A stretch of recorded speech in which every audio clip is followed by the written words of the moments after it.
বাংলা সংবাদের শুরুতেই শিরোনাম। সাবেক তথ্যমন্ত্রী ও বর্তমান পররাষ্ট্রমন্ত্রী হাসান মাহমুদের ভয়ঙ্কর অপকর্ম ফাঁস। তারিন মাহিয়া মাহি সহ অনেক অভিনেত্রীরা লিপ্ত হাসান মাহমুদের রাতের পাখি অপকর্ম আড়াল করতে স্ত্রীর নামে গড়েছেন সম্পদের পাহাড়। থাকছে বিস্তারিত রিপোর্টে। এবং সর্বশেষ জানাবো, দীর্ঘ 15 বছরের মাফিয়া প্রধানমন্ত্রী শেখ হাসিনার মানবাধিকার লঙ্ঘন নিয়ে একযোগে বিবৃতি দিয়েছেন আন্তর্জাতিক মানবাধিকার সংগঠনগুলো।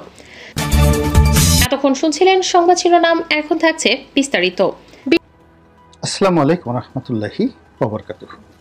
সম্মানিত দর্শক, বাংলাদেশ বিক্রি হয়ে যাচ্ছে বা দেশ বিক্রি হয়ে যাচ্ছে, এ ধরনের গালিগালাজ, এ ধরনের দুর্নাম এবং বদনাম আওয়ামী বিরোধী যারা রাজনৈতিক শক্তিবর্গ রয়েছে তারা দেশের ভিতরে থেকে অথবা দেশের বাইরে থেকে প্রতিনিয়ত প্রচার করে থাকেন। মূল কারণটা হলো যে আওয়ামী লীগের যে ভারত নীতি এবং অতিমাত্রায় ভারতের প্রতি নির্ভরশীলতা, সেই 1971 সন থেকে আজ অবধি, এটির কারণে বাংলাদেশের যারা সাধারণ মানুষ তাদের ধারণা যে আওয়ামী লীগ একটি প্রো ইন্ডিয়ান পলিটিক্যাল পার্টি, সোজা বাংলায় বললে ইন্ডিয়ার তাবেদার। আর একটু যদি ঘুরিয়ে পেঁচিয়ে বলতে চান তাহলে ভারতের দালাল।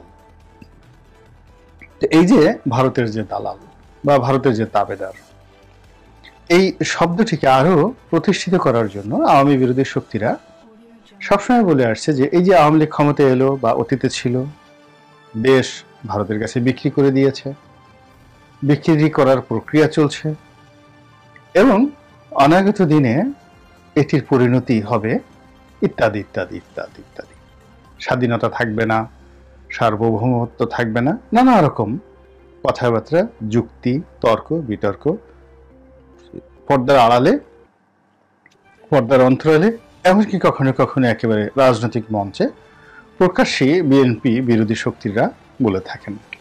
বিশেষ করে যারা ইসলামপন্থী রয়েছেন তারা ভারতীয় মুসলমানদের নিপীড়ন, ভারতের কাশ্মীর নীতি এবং বিভিন্ন কারণে সেখানে যে হিন্দু ধর্মাবলম্বী কর্তৃক মুসলমানদের প্রতি যে সীমাহীন নির্যাতন চলে এবং অতি সম্প্রতি যেখানে বাবরি মসজিদ ভেঙে রাম মন্দির তৈরি করা হয়েছে, এই বিষয়গুলো বাংলাদেশের মসজিদে মসজিদে, মাদ্রাসায় এবং ওয়াজের মাহফিলে প্রায় প্রতিদিনই অভিশাপ আকারে যেভাবে বর্ণিত হয়, সেক্ষেত্রে দিল্লির যে তখ্ত বা দিল্লির যে সিংহাসন, সেই সিংহাসনের সঙ্গে সুসম্পর্ক রাখাটাই এদেশের মানুষের কাছে খুবই নিন্দনীয় এবং খুবই ঘৃণিত একটি বিষয়।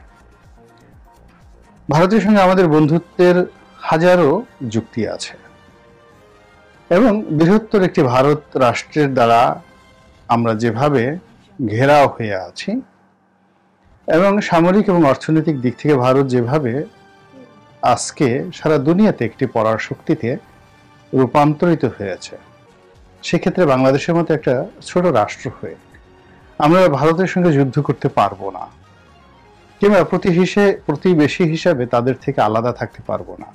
কিন্তু তা সত্ত্বেও এদেশের মানুষের যে জিহাদি জোশ, যে আবেগ, তো সেই আবেগের কারণে সবসময় একটা ভারত বিরোধিতা কাজ করে।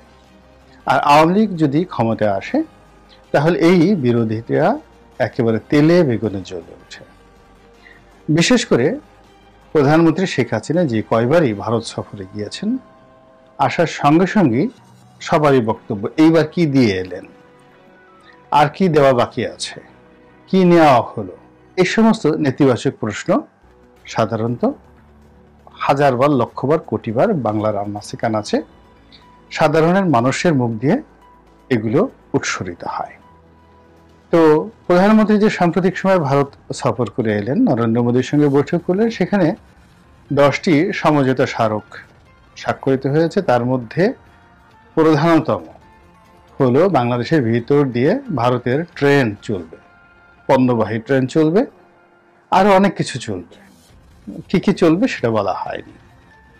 এবং অনাগত দিনে ভারতের মাটি ব্যবহার করে ভুটান বা নেপালে বাংলাদেশের ট্রেন যাবে কি যাবে না, এইগুলো নিয়ে নানা রকম বিতর্ক শুরু হয়ে গিয়েছে।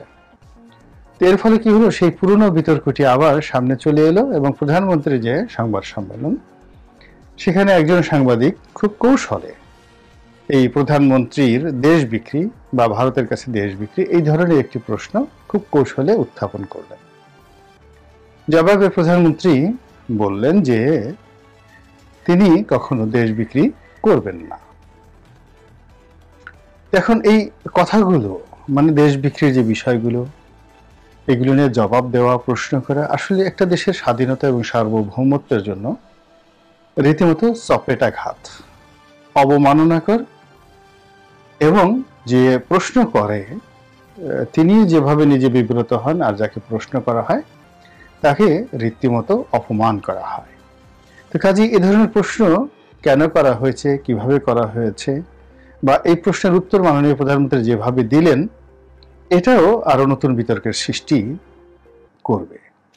তিনি অনেক চাতুর্যপূর্ণ ভাষায়, অনেক পলিশ ল্যাঙ্গুয়েজ ব্যবহার করে, কূটনৈতিক দক্ষতা দেখিয়ে এই বিষয়টি এড়িয়ে যেতে পারতেন। তা না করে তিনি যখন বললেন যে শেখ হাসিনা দেশ বিক্রি করে না, তো শেখ হাসিনা যখন দেশ বিক্রি করে না, তো কে বিক্রি করে, এরকম একটা প্রশ্ন হতে পারে। 2 নম্বরে হলো, শেখ হাসিনা কেন দেশ বিক্রি করবে না, বা তার কি দেশ বিক্রি করার সামর্থ্য আছে, বা বাংলাদেশে কারোর কি দেশ বিক্রি করার সামর্থ্য আছে। এই প্রশ্নগুলো নিয়ে যদি খুব বেশি নাড়াচাড়া করা হয়, তাহলে এটি আমাদের অনেকের হৃদয় ভেঙে দেবে এবং আমাদেরকে অপমানিত করবে। দ্বিতীয়ত তিনি আরো কতগুলো প্রশ্ন করলেন যে একটা জিনিস বিক্রি করার জন্য তো ওজন দিতে হয়, তো দেশ যে বিক্রি করব কিসের ভিত্তিতে, ওজন থাকতে হবে। তো এক পাশে বাটখারা থাকবে আর এক পাশে দেশ থাকবে।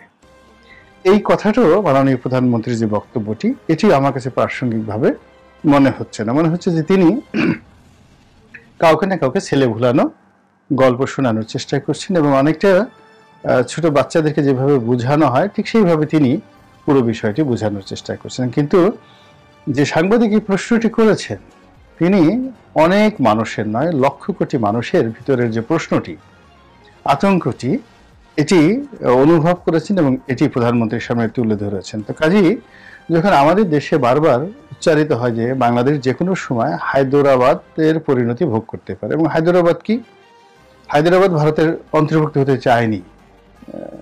তারা একটা স্বাধীন স্বতন্ত্র রাষ্ট্র হিসেবে ব্রিটিশরা চলে যাওয়ার পরে তারা দাঁড়িয়েছিল। তো সেখানে যে পণ্ডিত জওহরলাল নেহরু সৈন্য পাঠিয়ে সে হায়দরাবাদ যেভাবে আক্রমণ করে যেভাবে ভারতের অন্তর্ভুক্ত করেছেন, এটি একটি ইতিহাস এবং এটি একটি কলঙ্কজনক ইতিহাস। একইভাবে সিকিমও কিন্তু ভারতের অধীন ছিল না, সেটিকে নেওয়া হয়েছে। এবং এই দুটো উদাহরণকে সামনে এনে বারবার শুধু বাংলাদেশে যারা আওয়ামী বিরোধী শক্তি, তারা যেভাবে এই দেশ বিক্রি, সিকিম কিংবা যেভাবে হায়দরাবাদের প্রসঙ্গ আসে, এটি খুব সহজ কথায় যে দাঁড়িয়ে আমি বিক্রি করব না, আমি দেশপ্রেমিক, আমি এটা করেছি, আমার বাবা এটা করেছেন, এদেশের মুক্তিযুদ্ধ থেকে শুরু করে সবই আওয়ামী লীগের অবদান, আওয়ামী লীগ দেশ বিক্রি করতে পারে না। আমার কাছে মনে হয় যে এই কথাগুলো শোনার পরে কারোর মনে কখনো স্বস্তি আসে না, বরং এক ধরনের নতুন আতঙ্ক, নতুন অস্বস্তি তৈরি হয়ে যায়। যাই হোক, মাননীয় প্রধানমন্ত্রী ধ্যানে জ্ঞানে অবশ্যই অনেকের চেয়ে বড়, তা না হলে আল্লাহ রাব্বুল আলামিন আমাদের মাথার উপর কেন এই প্রধানমন্ত্রীকে শাসক রূপে চাপিয়ে দেবেন। আল্লাহর হিসাব আল্লাহ করেছেন, আর প্রধানমন্ত্রী কি করবেন এটা ভালো করে মাননীয় প্রধানমন্ত্রী ভালো জানেন। তো এটি নিয়ে যেভাবে আলোচনা সমালোচনা হচ্ছে, একই সঙ্গে আবার এই যে একটা সংবাদ সম্মেলন, এটা একটা সাজানো মক, একটা যাকে বলা হয় ঠিক ভাড়া করে আনা, আদর করে আনা, আপ্যায়ন করে আনা, অনুগতদেরকে ঢুকতে দেওয়া, নানা রকম অভিধা দেওয়া যেতে পারে। এখানে সত্যিকার অর্থে যারা বাংলাদেশে সাংবাদিক হিসেবে খুবই গ্রহণযোগ্য, যারা প্রধানমন্ত্রীকে নেতিবাচক প্রশ্ন করতে পারেন, এই ধরনের লোকের সেখানে অনুপ্রবেশ নেই। সেখানে যাদের অনুপ্রবেশ রয়েছে তারা সবাই সরকার সমর্থক, প্রো আওয়ামী লীগ, এবং এই যে সংবাদ সম্মেলন, এটির নামই দেওয়া হয় প্রশংসা সূচক সংবাদ সম্মেলন। তো সেই সংবাদ সম্মেলনে প্রধানমন্ত্রীকে খুঁচিয়ে খুঁচিয়ে নানা রকম বক্তব্য তার মুখ থেকে বের করে আনা হয়, যেগুলো কিনা আলটিমেটলি প্রধানমন্ত্রীকে পরবর্তীতে রাজনৈতিকভাবে একটি অস্বস্তিকর অবস্থায় ফেলে। বিশেষ করে ডক্টর ইউনূসের প্রসঙ্গ যখন সাংবাদিকরা আনেন, এটি আনার কোনো প্রয়োজনই নেই, দরকারই নেই, কিন্তু বারবার শুধু প্রধানমন্ত্রীর সংবাদ সম্মেলনে এই ডক্টর ইউনূসের নাম নিয়ে প্রধানমন্ত্রীকে প্রভোগ করা হয়। ঠিক এবারও প্রভোগ করা হয়েছে। এবার প্রভোগ করার ফলে মাননীয় প্রধানমন্ত্রী অনেকগুলো কথা বলেছেন যা কিনা অপ্রাসঙ্গিক এবং পুরো যে বাংলাদেশে একটা অস্থির রাজনীতি চলছে সেই অস্থির রাজনীতির একটা বহিঃপ্রকাশ। তিনি অনেকটা অপ্রাসঙ্গিকভাবে বললেন যে নোবেল পুরস্কার পাওয়ার তার কোনো লোভ নেই। এখন বলেন তো, তার যে নোবেল পুরস্কার পাওয়ার লোভ নেই, আকাঙ্ক্ষা নেই, কামনা নেই, বাসনা নেই, তিনি নোবেল পুরস্কারের ব্যাপারে আসলেই তার হৃদয় আল্লাহর আরশের দিকে ধাবিত হয়, নবী রাসূলের দিকে ধাবিত হয়, মক্কা মদিনার দিকে ধাবিত হয়। তার চোখ এবং ইন্দ্রিয় নোবেল পুরস্কারের দিকে এক মুহূর্তের জন্য যায় না।